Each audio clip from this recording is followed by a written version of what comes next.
Hola, queridos amigos de Contexto. Amigos, en este contexto electoral que vive la República Dominicana, la semana pasada estuvimos con el especialista en mercadeo político, Rafael Céspedes, para analizar cómo se construye una campaña política con mira a ganar unas elecciones. Sin embargo, por la experiencia de Rafael Céspedes, casi nos limitamos a conocer sus experiencias sobre la campaña que él elaboró para el presidente Hugo Chávez cuando ganó la presidencia de Venezuela, cuyo relato nos pareció muy interesante. Acordamos entonces en este programa hablar brevemente sobre la evaluación de las campañas de los candidatos a las municipales, sobre la próxima campaña presidencial y congresional en el país y sobre las características de esos líderes mesiánicos que acaparan la atención de la población.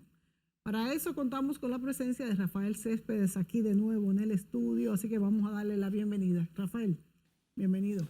Gracias, muy amable. Me honra muchísimo que me repita la invitación a tu programa. Bueno, yo tengo aquí este libro que me ha traído Rafael.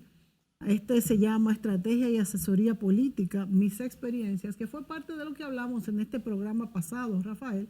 Aquí está él con el presidente Hugo Chávez. Y bueno, aquí está el jovencito, pero yo les digo que sigue teniendo todo su pelo. Aquí tenemos a Magluta y me imagino que aquí él pues nos narra todas estas experiencias que, como hemos visto, son muy interesantes. Una campaña como esa, ¿verdad? Sí, ese libro fue cortado en el año 2015, porque bueno, en algún momento había que hacerlo para poder dictarlo, ¿no? Y ahí está plasmada la experiencia de un servidor hasta esa fecha.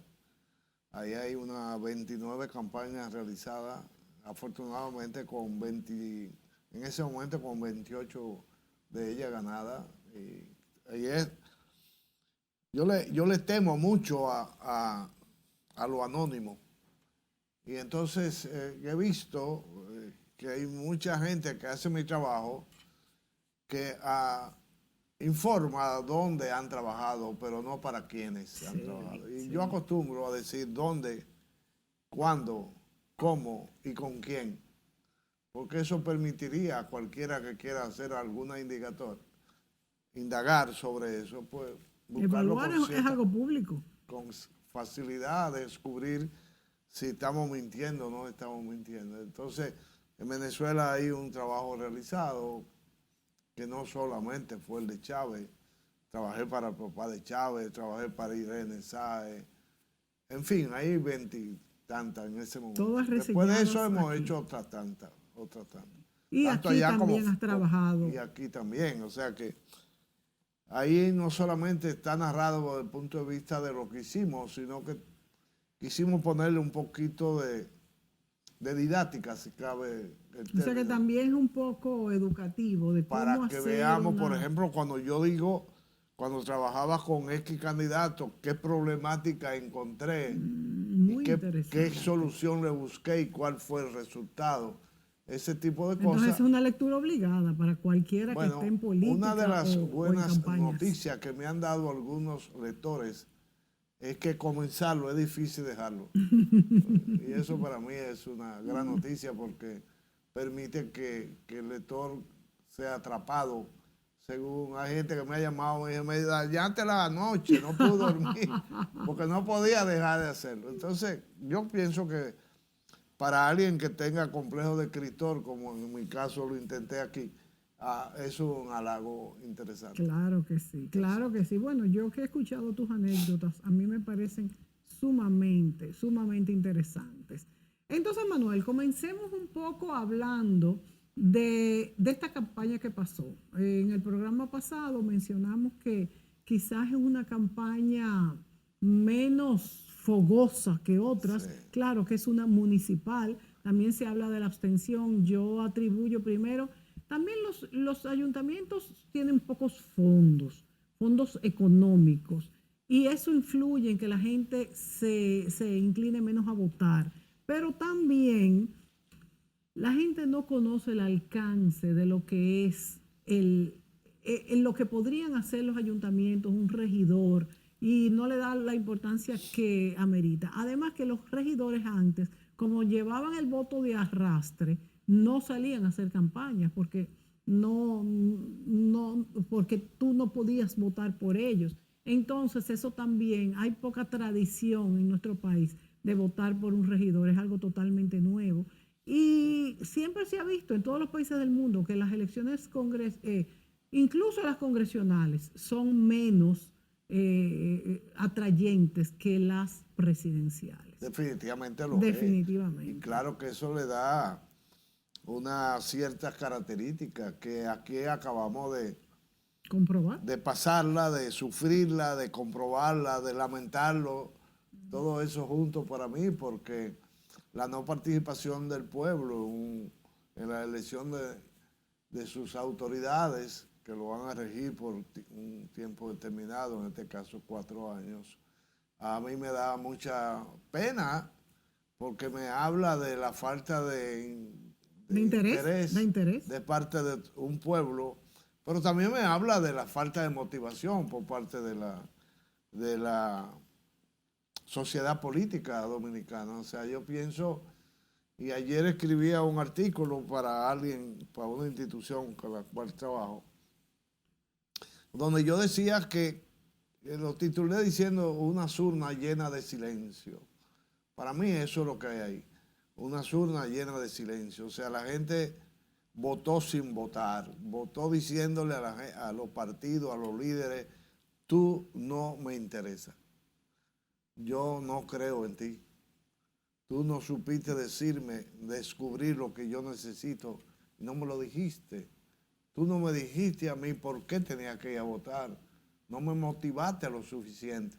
Prefiero quedarme en casa que ir a votar por alguien a quien ni siquiera conozco bien, a quien no me hizo una promesa válida, motivante, realista, creíble.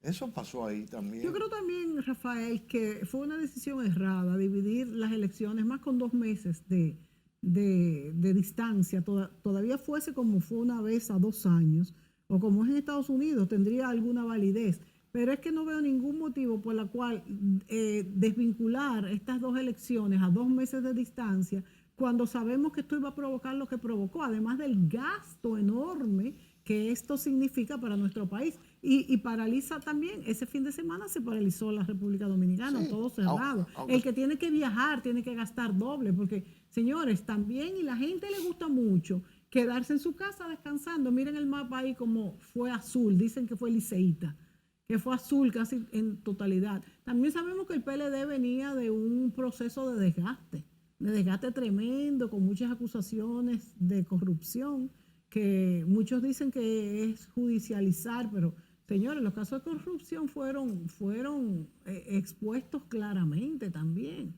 de manera que yo creo que era un resultado que se esperaba. Sí, bueno, te confieso que yo no esperaba que fuera tan drástico, tan bajo la participación.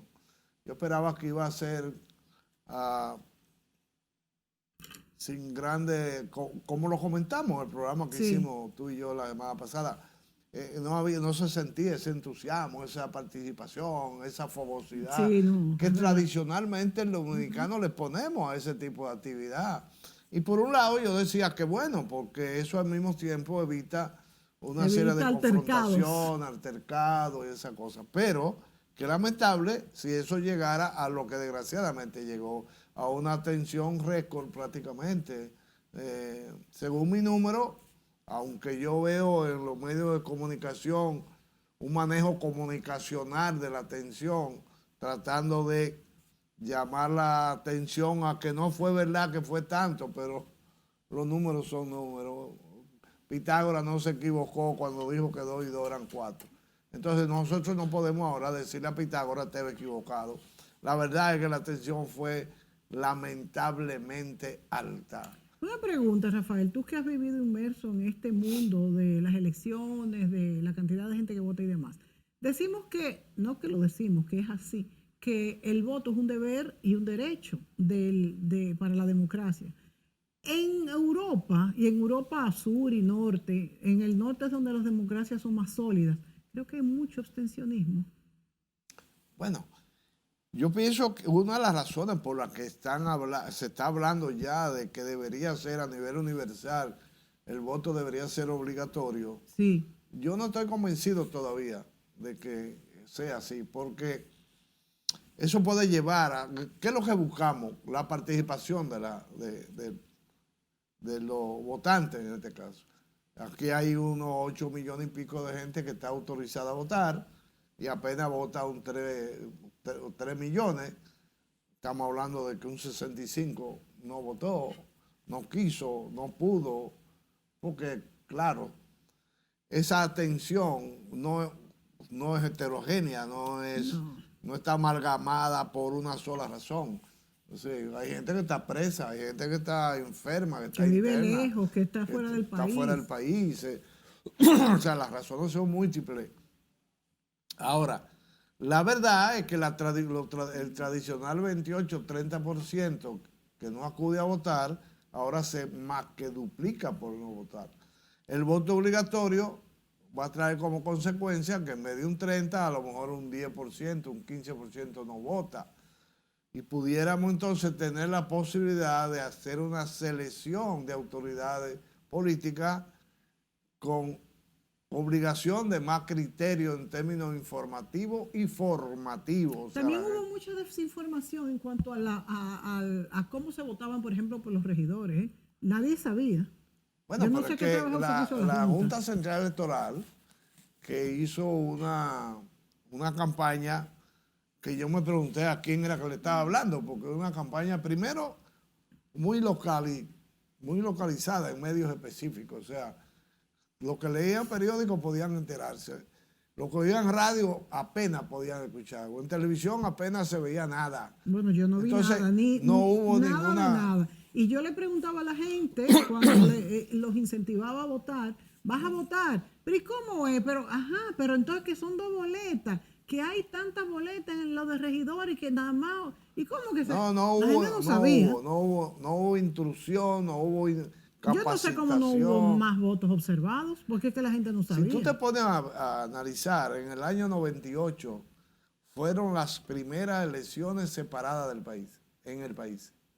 Y la votación en términos comparativos fue mayor que la de ahora. Sí, sí. Pero Claro, hubo una también campaña, sí. hubo una campaña que fue incluso, ¿cómo se llama?, auspiciada por un organismo internacional, específicamente el PNUD y otras instituciones.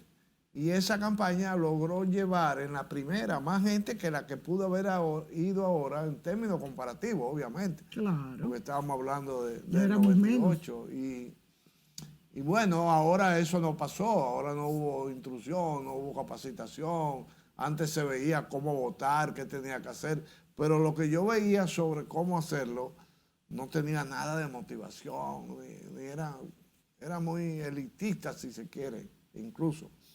De todos modos, al final de mi creencia sobre lo que pasó, es que deberíamos los dominicanos asimilar lo que acaba de pasar, porque el pueblo está hablando, porque el silencio es una manera de expresarse. El silencio es un tipo de voto. Claro.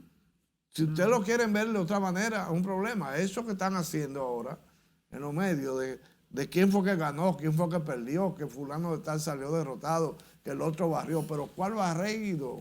Un barrido Rafael, pírrico. No, Rafael, pero siempre es como hacer una encuesta. Aún en una encuesta también es una muestra. Y barren. Esta fue una encuesta que se le hizo a la población y barrió el PRM, porque esa fue la real. Ahora, que no fueron mucha gente a votar, es verdad, pero también te acabo de hacer la pregunta por ejemplo, en Europa Nórdica vota muy poca gente, pero esos se eligen. ¿Qué razones hay en Europa, según yo oigo analistas? Yo no tengo mucha capacidad de hacer un análisis profundo con Europa porque no la conozco. Claro, uno no vive allá. Pero la verdad es que el europeo no tiene tanta necesidad de los gobiernos. Tú sabes que en eso mismo estaba yo pensando, que quizás en este caso el dominicano se ha dado cuenta, 2 cosas, 2 extremos, una dualidad. Yo pensé que el dominicano piensa de 2 maneras. Hago yo este análisis mientras tú hablabas, de que primero el país va bien, independientemente de quién esté ahí, que no es verdad, porque cuando se lo roban todo no podemos ir bien. y que segundo, como quiera, van a robar. Entonces, fíjate que eso influye. A mí no me importa quién salga porque tenemos 20 años creciendo. Pero por otro lado, no me importa quién salga porque también toditos van a robar. Y de hecho, hasta cierto punto, yo misma me contradigo porque yo digo, como quiera, vamos a seguir creciendo. Sin embargo, cuando se roba mucho, no se crece. Pero han robado mucho y hemos seguido creciendo. Imagínate si no robaran. Si no robaran. Entonces, esa es la parte que tiene orfandad, de acuerdo a mi criterio. O sea, es cierto que el PRM barrió, pero ¿cómo que eso no hay que ni siquiera enunciarlo? Porque tú, mirando el mapa, que en este momento lo tenemos en pantalla, te das cuenta que es un solo color el que está primando. Ahora, donde yo me voy es a cómo yo me siento cuando yo quería 100 y me dan 3. Lo único que pasó es que los otros no llegaron ni a 2. Es decir, el PRM barrió, pero dentro de un marco de un 33%. Entonces yo uso la palabra pírrico por eso, porque si bien es cierto que el PRM barrió en el subsuelo, barrió, pero con menos de un 40%. Definitivamente ya el dominicano no le entusiasma ir a votar, por lo menos en las municipales. Entonces eso quiere decir que no se encuentra tan importante estos funcionarios. Bueno, esa es una lectura que tal vez podemos agregarle otra segunda. Es que yo no tengo, ¿por qué voy a votar por Juan o por Pedro? Porque es igual todo. Él no me está diciendo nada que a mí me interese. A mí no me está diciendo nadie nada que a mí me motive, que a mí me convenga, que yo crea en eso. Es decir, la junta de todas esas cosas me dicen a mí que el silencio fue el voto mayoritario en esta elección. Ese fue el voto mayoritario. Y tú te pones a ver, el voto silencio fue mayor que el voto conjunto de todos los partidos juntos. Es decir, señores, estamos frente a una crisis de credibilidad, de creencia, de avenimiento con las mismas clases políticas. Acuérdate que en el programa anterior también dijimos pero yo creo que no fue contigo. En varios programas anteriores que he tenido, por ejemplo, con Leo Baleirón, que fue justamente quien hizo, Julio Leonardo Baleirón, una persona que ha estado muy inmiscuida en todo el ámbito educativo, fue quien hizo entre un grupo unas encuestas a jóvenes de 8º grado donde se dijo que se prefería menos democracia y más seguridad, que entre jóvenes de esta edad es un concepto bastante interesante y preocupante, porque en realidad quizás a esa edad no se conoce lo que quiere decir menos democracia. Sin embargo, están anteponiendo la seguridad, que realmente también he dicho muchas veces que es lo que permite el desarrollo de un país, porque sin seguridad ni siquiera podemos salir a trabajar. Entonces, ¿qué quiere decir? ¿En qué se conecta esto? En que el que gobierne, si no me va a dar más seguridad, no me importa cuál sea. Exacto. O sea, la gente lo que hace es analizar beneficios. Nosotros vivimos a raíz de los beneficios. Y cuando yo hablo de beneficios, no me estoy hablando de troglodismo ni de algo anormal. Es que yo quiero vivir bien. Es que yo quiero comer bien. Es que yo quiero vivir seguro. Es que yo quiero divertirme. ¿Qué me proporciona a mí esas cosas que yo aspiro y que son mis beneficios personales? Aquí se habla de seguridad, Mónica, de seguridad. Pero tú no has escuchado un solo de ellos y que me desmientan diciendo cómo lo van a hacer, sino que de una manera olímpica. Yo voy a resolver el problema de la seguridad. Así que tú vas a hacer, ¿le vas a poner un policía a cada persona? Dos cosas. O sea, ni siquiera hay una explicación. Y hay otro detalle que no quisiera que se solayara en esta ocasión. Yo he venido diciendo hace muchos años que los votos no son heredables ni endosables. Yo aspiro a que la gente me dé el beneficio de la credibilidad y lo pido públicamente, con el perdón de lo que puede parecer inmodestia. Pero lo de Santiago es una muestra de que no es endosable el voto. Para nada. Que no es endosable el voto, que el voto no se hereda, que si usted tiene 10 y usted se lo quiere poner a su hijo, a lo mejor a su hijo le tocan 3, ni siquiera 9. Eso se vio ahora aquí. Y no solo en Santiago. En Santiago para mí es la prueba más evidente de lo que significa no posibilidad de endosamiento. Sí. La gente ya comenzó a pensar, la gente está más abierta, la gente cree más en sus análisis que en los análisis que le quieren endosar la demás. Bueno, ahora hay también un endoso de la política de padres a hijos tremendo, porque ahora eso es, y no un solo partido, todos los partidos. No, ahora, todos, se parecen un poco a los artísticos, sí. Todos los cantantes grandes o buenos, tienen un hijo que quiere cantar, pero no tiene voz, entonces no siempre se da, se puede dar sí, se por puede asuntos dar, genéticos, no, exacto, pero no, en política sí es grave. No es un endoso, se puede dar, pero no es un endoso. Son no se da porque la otra persona tiene las condiciones, en el caso de cantante, tiene la cuerda vocal adecuada. En el caso de la política, una persona hija de un político, bueno, tiene condiciones, sionismo, tiene intelectualidad, tiene buena imagen, sabe actuar, es comedido, etcétera, etcétera. Mira, Rafael, hay un detalle. Y yo diría para defender la profesión y se sabe dejar asesorar. Claro, muy importante esa parte. Porque esa es parte también de la carencia aquí. No, indudablemente. Aquí la mayoría de los políticos son genios, saben de todo. Es que la misma política los va endiosando. Y sobre todo creen mucho si no son criollitos. Porque a los criollitos no nos creen. Bueno, de hecho, las campañas políticas en los últimos años se han hecho por extranjeros, la mayoría de los presidentes. Y se ven cosas que dan pena. Y que no conocen tanto la idiosincrasia del dominicano, que también esto hay que destacarlo. Ni se preocupan, porque tú pudieras no conocerla, pero se puede aprender. Tú puedes estudiar para analizar. La gente, por ejemplo, y tú hablabas de mi trabajo con Chávez en Venezuela. Yo no soy venezolano, yo soy dominicano. Sí. De nacimiento y sentimiento, como digo yo. Pero yo no me fui a trabajar a Chávez y llegué el lunes y el martes arranqué a trabajar. No, yo me tranqué en un hotel con 3 televisores, 2 radios, 2 secretarias, haciendo estudios de qué pasaba con esto, qué pasaba con aquello, qué decían en la televisión, qué decían en los periódicos, qué decían los entrevistadores, qué es lo que pasaba por allí.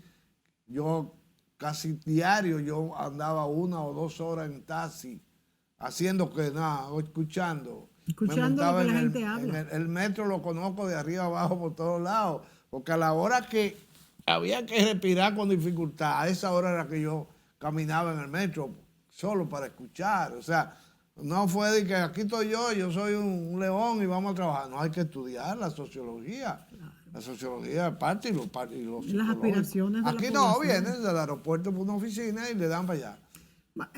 Rafael, yo no quiero dejar pasar algo que tú dijiste, que el dominicano sale a votar percibiendo cuál va a ser mi beneficio, queriendo cuando lo percibe. Y esa palabra de beneficio tiene muchos significados.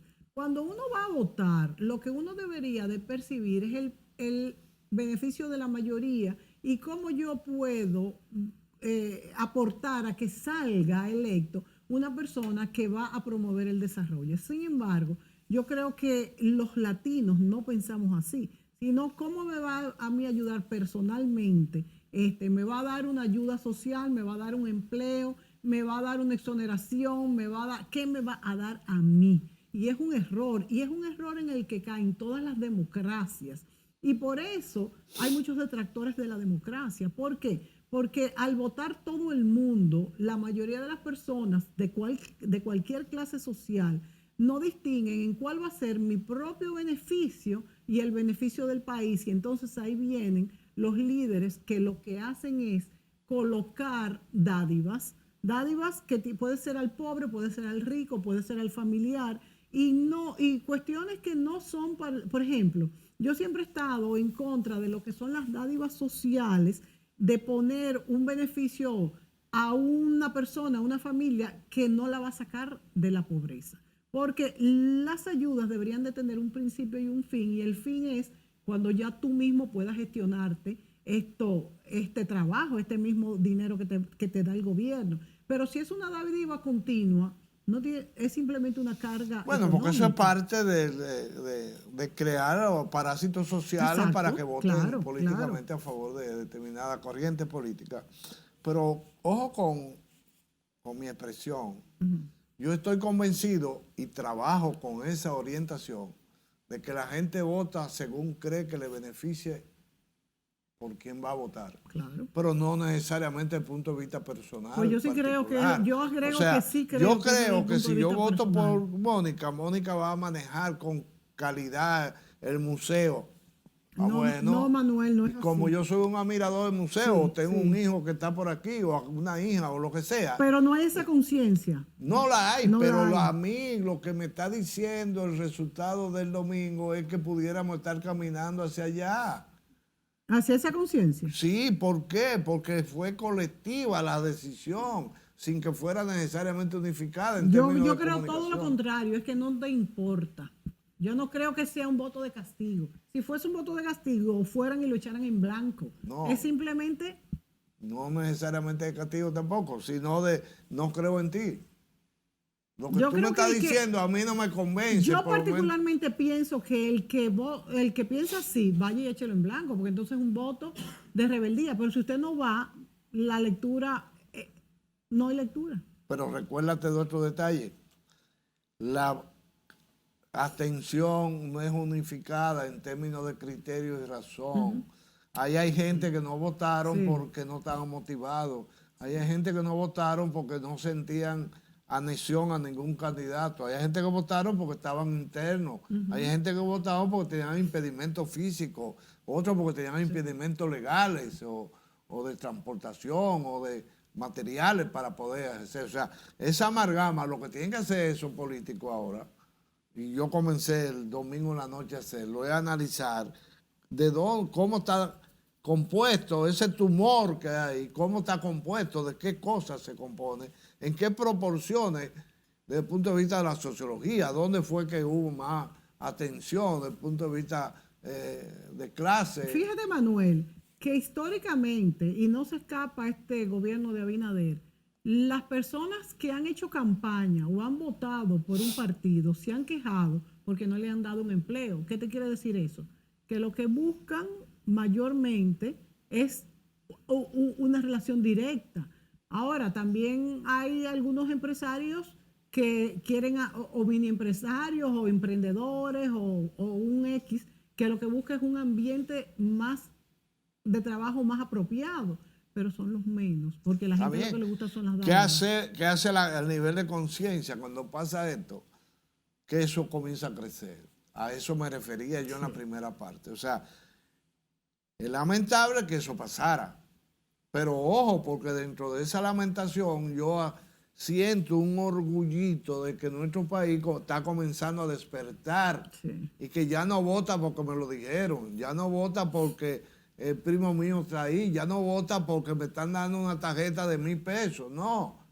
Es que eso a nivel de colectividad no me conviene. Vámonos a la pausa, que me están haciendo muchas señas, pero vamos a conectar en el próximo segmento justamente con algo que tiene que ver con lo que tú estás diciendo, que hay un nuevo segmento de votantes y es el voto joven, que por cierto son los más numerosos. Y quizás y ojalá, yo no estoy segura para nada, pero ojalá que sea un voto más consciente. Nos vamos a la pausa y regresamos con Rafael Céspedes.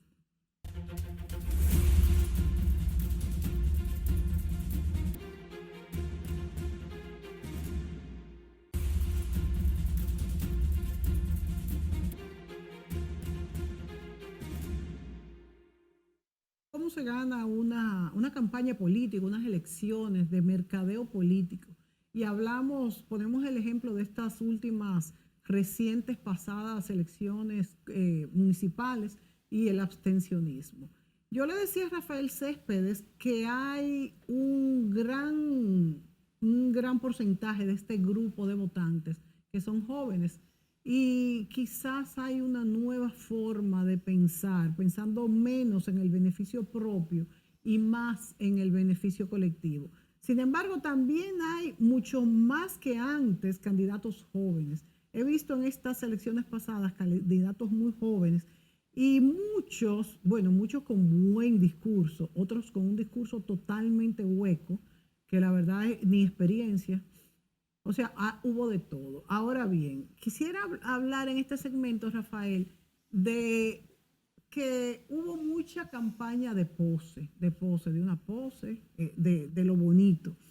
Y esto me hace recordar que cuando Barack Obama llegó a la presidencia de los Estados Unidos, que fue todo bueno, la verdad a mí me causó mucha emoción ese primer discurso de Barack Obama en los jardines ahí donde está el obelisco, y fue apoteósico para mí. Pero hubo una encuesta que preguntaba que qué era lo que más te gustaba de Barack Obama, y leí que era su agilidad y su figura delgada y elegante. Entonces, eso vende. Entonces, fíjate que aquí, en esta campaña dominicana, también hubo mucha pose, la pose de los candidatos.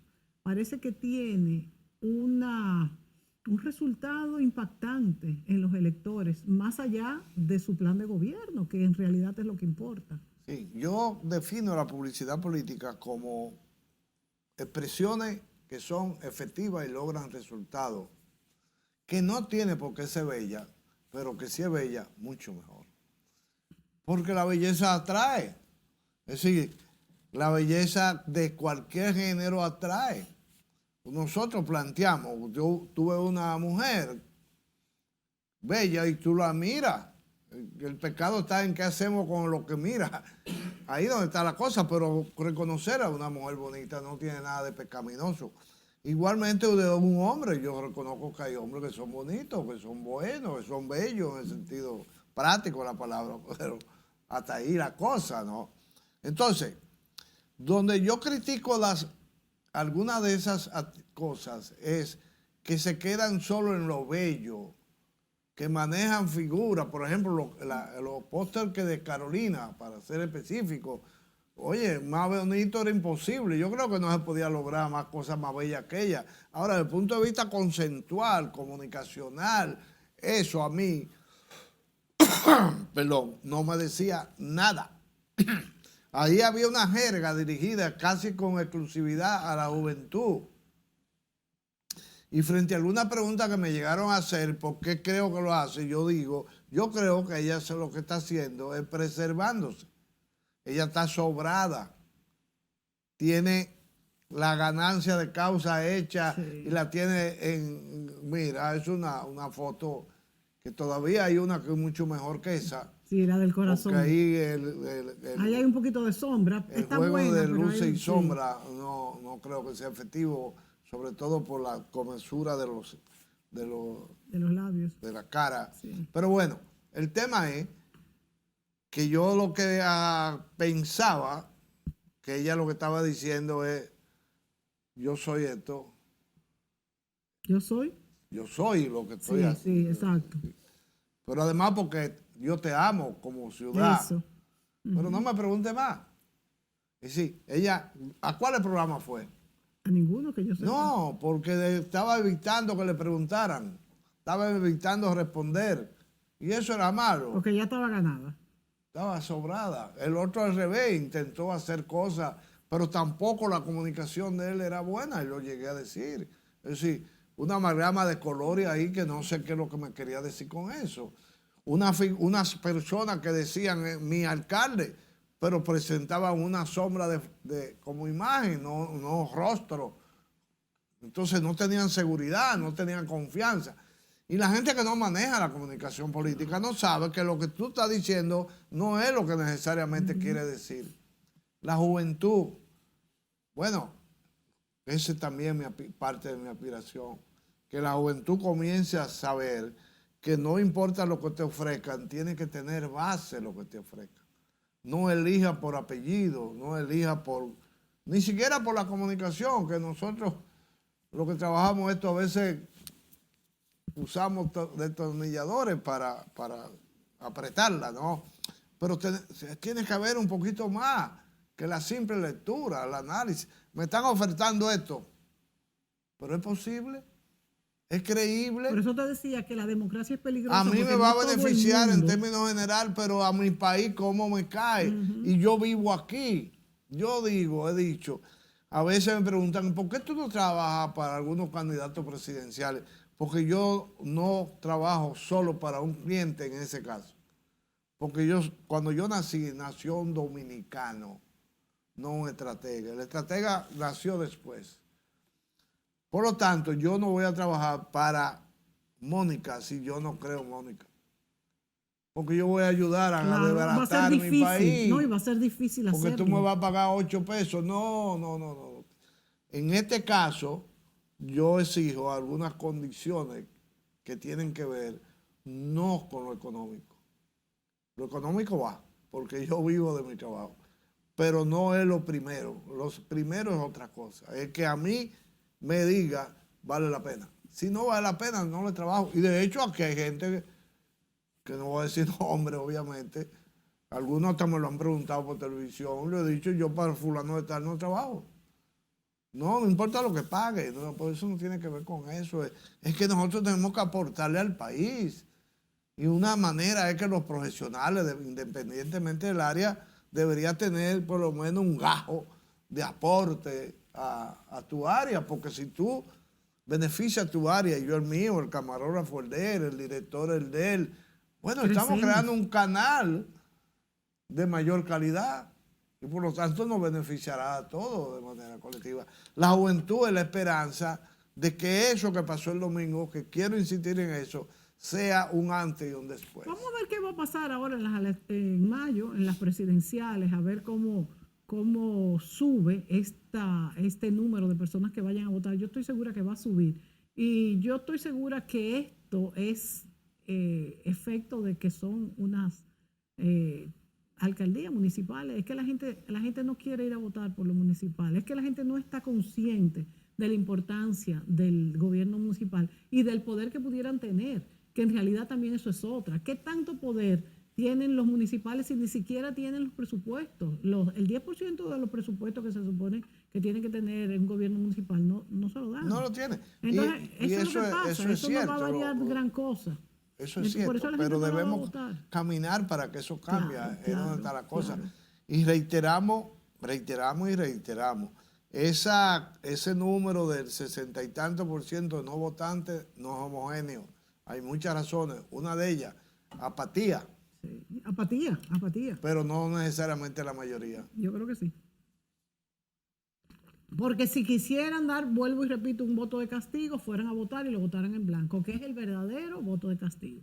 Lo que pasa es que el dominicano es muy cómodo, señores. Pero fíjate si es así, que te ofrecen 500 pesos y ahí sí va y vota. Pero pregunta aquí, nadie va a votar si no le van a dar los 500 pesos y el picapollo. No es gran cosa, pero eso es el incentivo. Eso es hasta parte del CAN. Entonces, eso es lo que pasa. El dominicano no vota. Entonces, ¿eso es una democracia? Eso también es mi pregunta. Por eso es que yo tengo mis grandes cuestionamientos. Claro, es el mejor sistema. No vayan a pensar que yo no lo prefiero. Pero qué pena que sea tan frágil. Tan frágil. Qué pena. Eso es, desgraciadamente es cierto. Pero ahí la participación del pueblo, aunque es importante, está muy dependiente de lo que son las altas direcciones políticas, que hasta cierto punto tienen un mecanismo de conveniencia manejando con esos criterios tan arcaicos y débiles al mismo tiempo. Además que a los políticos les conviene que ser paternalista, porque si te quito esto, pues no vas a votar por mí. Eso se ha visto aquí desde los gobiernos de... Otra parte que no puede dejar de ser considerada, amiga Mónica, es la parte publicitaria. O sea, si tú te puedes observar la parrilla de publicidad de los diferentes partidos, yo digo que ahí hay una abundancia de carencia de calidad. Qué bueno está eso. Yo vi anuncios de gente que dice, porque además los gente mayores, mientras habla con jóvenes, dice una cosa y presentan otra, que está en un campo con un saco y después en un supermercado sin saco. O sea, no hay cuidado de esos detalles. Que hay un elemento psicológico en todo ser humano que llamamos yo, que le enseña, a veces sin conciencia de parte de nosotros, pero cuando dice, mira, te están engañando, te están mintiendo, se está contradiciendo. Más allá, el factor emocional, que fue lo que dijimos de las fotos, El factor, y eso es lo que está diciendo Rafael Céspedes, que todo tiene un lenguaje adecuado para mostrar y hay que cuidarlo. Claro. El enganche emocional, por ejemplo, con cada foto, con cada video, bueno, lamentablemente es hasta más importante que la misma propuesta. Señores, y no solamente en una elección política, en todo, en el mercado, en el Dow Jones. La percepción es más importante que la pura realidad. Ustedes no ven cómo hay mercados que se han desplomado por una cuestión que ni siquiera es verdad. Entonces hay que cuidar los detalles. Y finalmente, en esa dirección, si hace un análisis de lo que decían los partidos políticos en sus videos como comerciales publicitarios,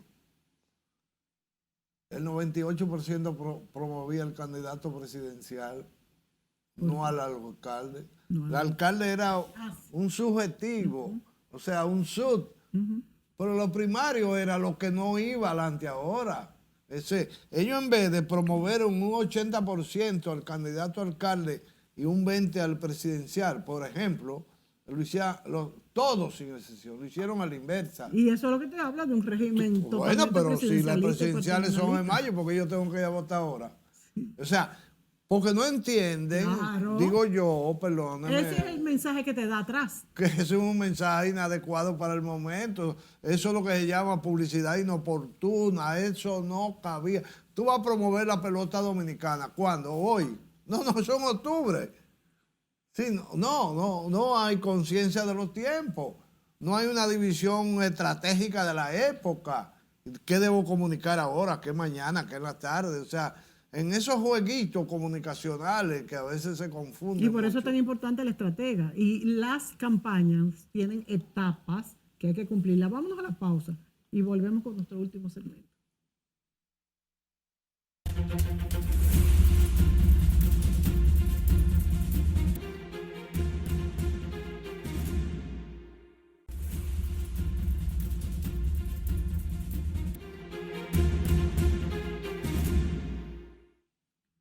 Qué interesante conversar con Rafael Céspedes de todo lo que es mercadeo político. Y si vamos más allá, amigos, todo es política, porque en la vida todo es política, aún los que no estamos dentro de ese mundo. Y vámonos ahora, Rafael, un poco a cómo han cambiado esos líderes, cómo van cambiando, porque es un proceso continuo. Esos líderes que pudiéramos decir mesiánicos, que salen de la nada. Bueno, tú tuviste la experiencia con Hugo Chávez, por ejemplo. Hablamos de Obama, hablamos ahora de Milei, que es un nuevo líder. Hablamos de Bukele, hablamos, bueno, Ortega en Nicaragua, que se ha hecho vitalicio, dicho sea de paso, para irme para alguien que está del otro lado del péndulo. Esos líderes mesiánicos que, ¿sabes qué? Que podríamos decir, Rafael, y tú me corregirás o me darás la respuesta, que eres el especialista. Hay unos nuevos líderes que están hablando más de propuestas. Por ejemplo, Milei, que mucho se dice que no está bien de la cabeza por su fogosidad, igual que a Trump. Su fogosidad, por su ímpetu, porque quieren derribar sistemas, pero también ofrecen soluciones, más allá del que simplemente dice que él va a ser el mejor y que va a solucionar todos los problemas. Entonces, pudiese ser que haya un nuevo discurso que incline más a hablar de las soluciones y no solamente de que yo voy a ser el salvador. Definitivamente sí. Hace alrededor de 2 años yo lancé una teoría pública donde yo planteaba que aquí hacía falta un dominicano al estilo Novedad. Y no le quise poner nombre porque las problemáticas salvadoreñas no son exactamente las nicaragüenses. No. Ni siquiera la misma de Colombia, ni de Brasil, y observa de Chile, la problemática de Ecuador, la situación panameña. Panamá tiene un presidente que sale de ahí, tiene 2 hijos, los 2 hijos caen presos por corruptos. A él como es presidente le cantan 10 años por corrupción y siguen la número 1 de la encuesta. ¿Cómo se explica eso? Increíble. Bueno, la gente dice, él robaba, pero nos daba de comer. Eso quiere decir que ahí el panameño, en términos generales, mueve mucho con su estómago, no con el cerebro. ¿Ves? Tú tienes una serie de situaciones. ¿Qué hizo Bukele? Bukele, que a propósito, para quien faltó una semana para que yo trabajara para él, al final no nos pusimos de acuerdo, para ser honesto, en la parte económica. O sea, entrar a Salvador era entrar a un campo minado. Entonces, por la oferta económica que me hicieron, yo no tuve... No te arriesgaste. No, el riesgo no valía la pena y por eso no lo hice. Pero bueno, el tema es que el problema de Salvador, este muchacho logró descubrirlo. Y el problema de aquí es que nosotros vivimos presos. Exacto. ¿Y qué hizo él? Bueno, soltó al pueblo y trancó a los que deberían estar presos. Eso le da un 80% de votos en una reelección casi ilegal. ¿Ves? ¿Qué pasa aquí? Bueno, aquí hace falta una gente, reitero, novedad, que descubra cuál es la problemática nuestra y nos muestre que tiene capacidad y decisión para resolverlo. Si eso surgiera mañana, todos los líderes que existen hoy van para el banco, porque aquí hay más de un 50%. Yo hablaba de un 40% hace un tiempo. Hoy yo te digo que ese 40% ha crecido y no tiene menos del 45% de gente que están listas para dar el paso hacia la novedad. ¿Tú crees, por ejemplo? Y va a surgir, no tenga duda. Yo no sé si tú y yo, o por lo menos yo, lo vaya a ver, pero yo creo que va a surgir. Porque las sociedades no se suicidan, como decían eso de la capa, las clases sociales no se suicidan. Como las clases sociales ahí se han ido desmembrando de manera fuerte y creciente, en el sentido de que ya la clase media no es clase media solo, sino que tiene una serie de nichos, sectores, factores ahí adentro. Entonces eso va a ir pariendo. Eso se va a ir pariendo y vamos a tener hijos de sociedades y de capas y de nichos. Y ya no va a ser la célula. Vamos por protones, qué sé yo, cuántas cosas. Entonces la sociedad va a pasar por ahí. Y ese individuo va a descubrir ese espacio. ¡Wow! Nadie tiene botones y va a poner la fábrica de botones. Espérenlo. Fíjate, Rafael, el caso de Milei es paradigmático en el sentido de que Milei ha ganado las elecciones prometiendo hacer muchísimos recortes. Pero es que la Argentina estaba tan harta de que ganando dinero no pudiese comprar nada por las devaluaciones y todo lo que pasó, que ha preferido esto. Esto es un caso muy atípico. No tan atípico, o sea, lo que pasa es que es atípico en términos de surgimiento. Es decir, no surge todos los días. Pero Chávez es fruto de ¿qué? De eso mismo, del robo. Chávez es fruto de la necesidad de la sociedad venezolana. Sí. Que ya no confiaba en los que no partidos cree en tradicionales. COPEI ni en ADE, porque cuando tú estás, nosotros estamos mal, pero cuando está mal estamos mal siempre entonces. Entonces, necesitamos algo nuevo, necesitamos algo novedoso. Uno por lo menos que diga que lo va a resolver, porque... Bueno. Y él decía cómo, porque él decía... Él decía no solamente qué iba a hacer, sino cómo lo iba a hacer. Que lo hiciera después, otra cosa, ¿no? Bueno, lo está haciendo, lo que pasa es que se le está haciendo difícil. Complicado, yo diría que es más que eso. Porque no tiene mayoría, además. Pero para nada, ¿y por qué no tiene mayoría? Bueno. Porque no ha habido solución. La verdad es que Venezuela, que tenía antes un 60% de gente pobre, hoy tiene 90%. Eso es tan simple como eso. Entonces, ¿qué es lo que tú has hecho crecer? ¿La riqueza o la pobreza? La pobreza, definitivamente. Bueno, ¿y quién quiere ser pobre? Además, en Venezuela, el que se ha podido ir, se ha ido.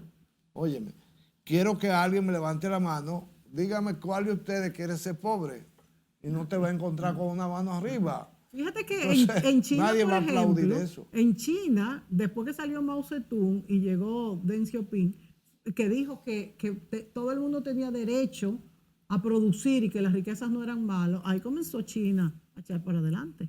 Y se va a coger el mundo y la dejan. Sí, sí. Porque para allá camina. Entonces, Panamá va a encontrar su novedad. República Dominicana, yo aspiro que para el 28 haya una novedad. Yo aspiraba que fuera para ahora. No se pudo. Pero para el 28 aquí puede haber novedad. Porque la pregunta que yo me hago, ¿qué va a hacer Leonel Fernández en el 28? ¿Qué va a hacer Luis Abinader en el 28? No, tienen que retirarse todos. No, yo creo que es la época El de esos. PRM tiene mucha gente que aspira, que puede ganar. Bueno, no, yo te agradeceré que después me lo presente, porque no lo veo. Porque yo lo que veo es más de lo mismo, nada más. Ha mejorado, el gobierno ha mejorado. No, pero una cosa es que tú no te mueras y otra cosa es que te sane. No, otra cosa es tener un cambio diametralmente opuesto. No Eso- opuesto, no tiene que ser opuesto. Es que sea un cambio diferente. ¿Por qué tiene que ser opuesto? Bueno, por lo menos, Rafael, y no se puede esto quitar, los funcionarios señalados por corrupción han sido alejados de sus puestos, que eso no pasaba en nuestro país. Está bien, eso quiere decir que estamos avanzando. Estamos Pero no avanzando. que estamos resolviendo. Porque eso no es una solución. Una solución es mandarlo por la victoria. No es perdonarlo antes de castigarlo o no castigarlo. No, o sea, no, se castiga con apartarlos del poder. no. Eso es alejarlo de que se repita. Por eso yo creo que la gente, ojalá que todo siga igual, en ese sentido, de que no quieran meter la mano para que no los quiten, porque Bueno, antes de acuerdo, metían la mano pero y seguían ahí mismo. Si yo robé, me manda para mi casa y digo, bueno, ya robaste, pero no vuelva a hacerlo, ¿eh? Le da al muchacho por la manita, no meta la mano ahí. No, definitivamente son casos que hay que investigar. Si son ciertos, deberían estar presos. A eso me definitivamente. refiero. O sea, nosotros vamos a dar el paso. Mi ley mandó a vigilar hasta, yo digo que hasta su suegro, pues no hablar de la esposa. Y descubrió que el jefe de seguridad era un traidor. ¿Y qué hizo? Lo mandó para otro puesto. Lo mandó para otro lugar. No, es que para no la se puede, cárcel. claro. Sí, no, definitivamente se nos acaba el tiempo. ¿Algún mensaje, Rafael? Dominicanos, alégrense de ser dominicanos, pero defiendan la dominicanidad haciendo cosas positivas para el entorno y tú eres parte del entorno. Y que Dios te bendiga porque Él sabe hacerlo como nadie. Gracias. Excelente mensaje, Rafael. Gracias. Estemos orgullosos de ser dominicanos. Eso yo creo que es nuestra mayor riqueza y así cuidamos nuestro país. Así es. Gracias por estar aquí compartiendo tus experiencias y a ustedes, amigos, gracias por sintonizarnos y será hasta la próxima.